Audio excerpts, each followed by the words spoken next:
Fala galera, tudo na paz? Nando Costa aqui. Se você ainda não está inscrito aí no canal, não deixe de se inscrever, marca aí para receber as notificações. Deixa aí um like se você vem curtindo e aproveitando os vídeos, compartilha aí com a galera, que tá vindo bastante assunto legal aí pra gente discutir. Resolvi fazer esse vídeo aqui ainda em continuação ao último vídeo que eu postei, onde a gente levantou a questão de falando sobre mixagem em mono, falando sobre fase também. Quem não assistiu vale a pena assistir, que eu dou um panorama geral sobre os conceitos e tal, e falo algumas coisas importantes também que a gente deve compreender dentro desse conceito, dentro do contexto da mixagem, né? E tem uma pergunta que vem naturalmente logo depois desse negócio de entender o mono versus estéreo, que é até uma coisa que ocorre bastante, e depois que eu postei esse vídeo eu recebi algumas perguntas, a galera tirando dúvidas e tal, e veio uma questão assim, que foi levantada, que eu sei que acontece muito, e é uma dúvida muito frequente da galera aí que me acompanha, e já recebi esse tipo de pergunta várias vezes, que é o seguinte, sobre imagem estéreo, né? Então o que acontece? Existe enfim, não sei se um boato, uma lenda que circula, e muita gente acaba caindo nessa onda assim, de você sempre precisar de, entre aspas, alargadores de imagem estéreo, né? É um assunto totalmente conectado com aquilo que a gente já discutiu. Então o que acontece? A questão que eu quero levantar aqui é o seguinte: imagina que você é um chefe de cozinha, um cozinheiro e tal. Será que todo prato que você faz, que você vai cozinhar ali, você põe sempre a mesma quantidade de sal, por exemplo? Ou a mesma quantidade de pimenta, né? Essa que é a grande questão. A mesma coisa, você fala assim, não, toda vez que eu vou na cozinha fazer o almoço, eu utilizo 2 colheres de sal. Ou toda vez que eu vou fazer um almoço, eu utilizo, sei lá, 3 pitadinhas de pimenta. Talvez seja uma coisa meio generalizada.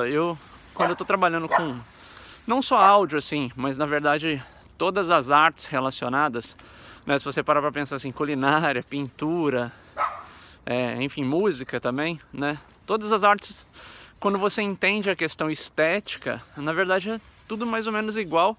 O que a gente está trocando são os objetos que a gente está manipulando, né? No caso da culinária são os ingredientes, no caso da mix são os instrumentos que você está mixando, né? Então é a questão de estética. Não significa que toda vez, né? Então a gente tem que tomar cuidado com essas palavras todo, sempre, nunca, né? A gente tem que tomar cuidado com esse tipo de coisa, porque isso pode acabar, sem você saber, limitando seu trabalho. Então, não é que toda vez que você vai fazer um prato de comida você tem que botar 2 colheres de sal. Você tem que avaliar, primeiro, o tipo de ingrediente que você tem, a quantidade de pessoas para quem você vai cozinhar, né? Se alguma pessoa tem restrição alimentar, você tem que levar em consideração isso. Não pode ter sal na comida, então você não pode usar 2 colheres de sal. E por que eu tô contando isso tudo? Porque você ouve falar muita gente, cara, toda mix eu uso um alargador de imagem estéreo em 30%, em 40%, em toda mix, ou em todo grupo de batera, ou em todo grupo de harmonias, ou o que quer que seja, né? Então, qual que é a minha pegada, a minha visão sobre isso? Cara, ouça o que o áudio precisa, que o áudio pede, né? Por experiência prática, esse tipo de ferramenta é um tipo de ferramenta que eu uso ocasionalmente, que eu uso quando eu preciso, né? A maior parte das minhas mixes e do meu processamento em instrumentos não tem, porque simplesmente não pede, né? O que a galera confunde muito é que você precisa de um alargador de imagem estéreo para criar uma mix larga, né? E dessa maneira você ter uma sensação de estéreo mais ampla e tal, né? Isso na verdade não é verdade, é um mito. Por quê? Porque a gente tem que entender que na mixagem as coisas funcionam por contraste, né?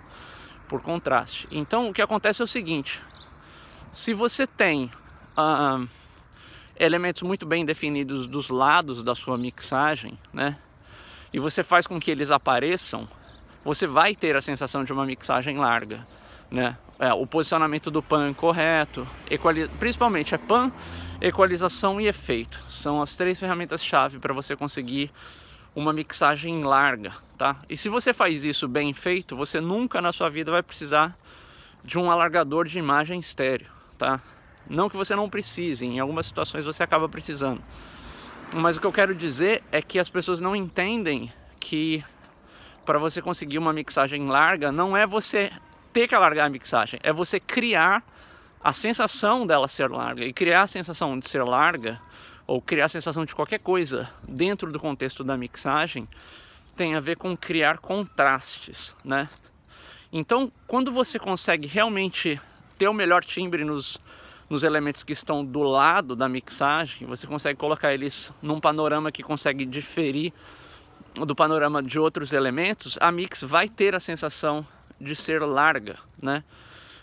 E existe um problema muito grande que às vezes as pessoas acabam colocando meio de praxe, né, esse tipo de ferramenta, e acaba criando vários problemas. Assim como eu comentei no outro vídeo sobre a questão de correlação, então, obviamente, quanto mais você abre a sua correlação, quanto mais você abre a sua imagem, mais você vai mexer na sua correlação em direção a ela ir descendo, né?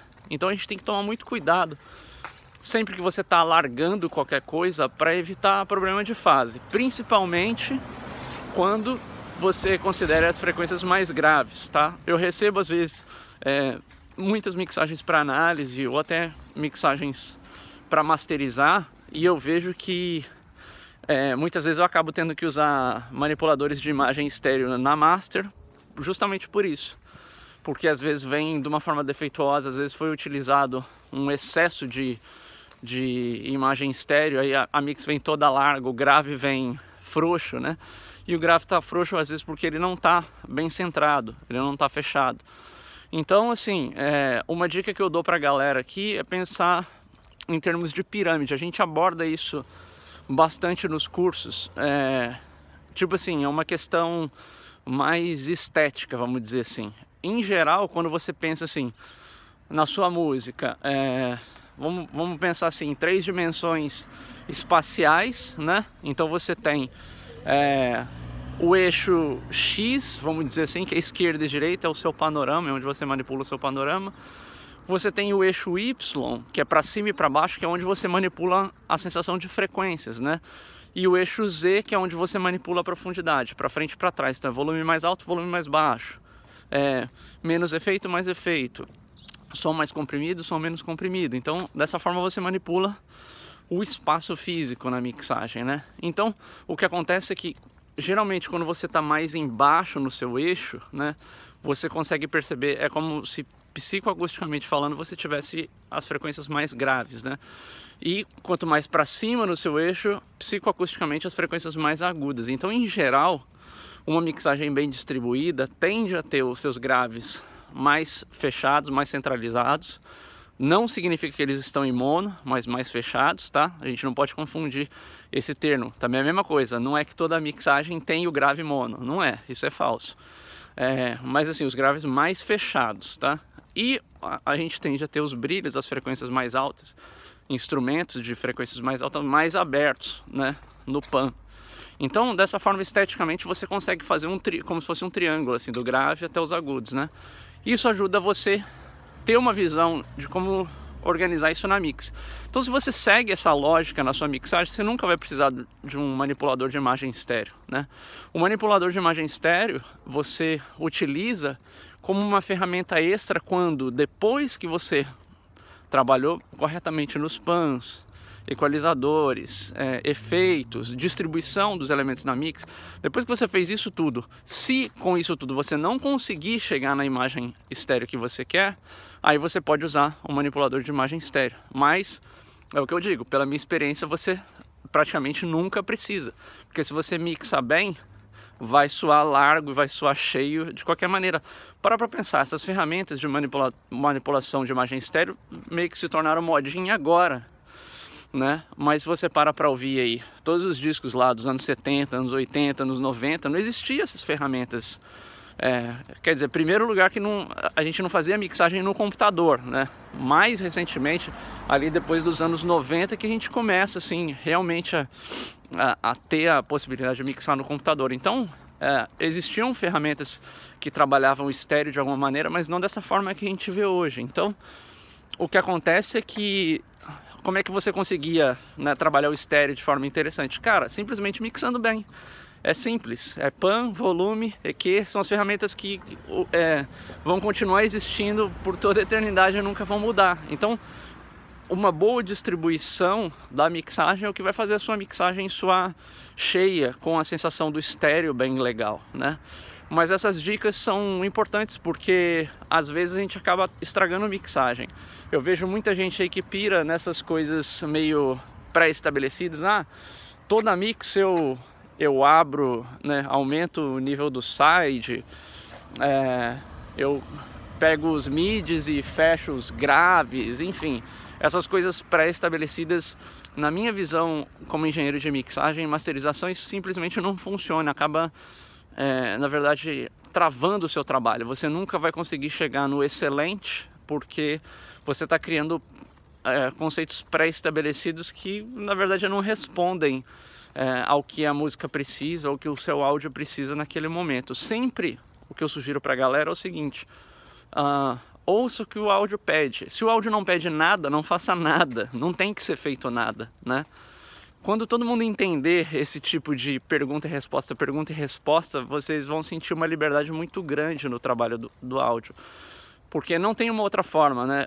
O próprio conceito, o próprio nome é processamento de áudio. A gente precisa processar o áudio por alguma razão. Se não tem razão, não tem o porquê você processar, né? E a razão, obviamente, pode ser uma razão técnica ou uma razão estética, mas tem que haver uma razão. E o que eu vejo é que muita gente segue esses presets, vamos dizer assim, né, ou padrões, principalmente essas ferramentas mais gourmets que estão na modinha, assim, tal. Então tem que tomar cuidado com isso, porque eu já vi que muita gente acabou o trabalho, detonou assim de qualidade por estar entrando nessas modinhas, assim. Vejo o tempo inteiro. Então é só para deixar a galera bem alerta sobre esse tipo de coisa aí, tá? Então a questão da imagem estéreo é isso, quando você precisar, você pode utilizar. Mas na maior parte dos casos, né, diria que mais de 90, 95% dos casos, se você trabalha bem o pan, se você trabalha bem aqui e você trabalha bem efeito, a sua mix terá o estéreo gigante que você tanto procura, beleza?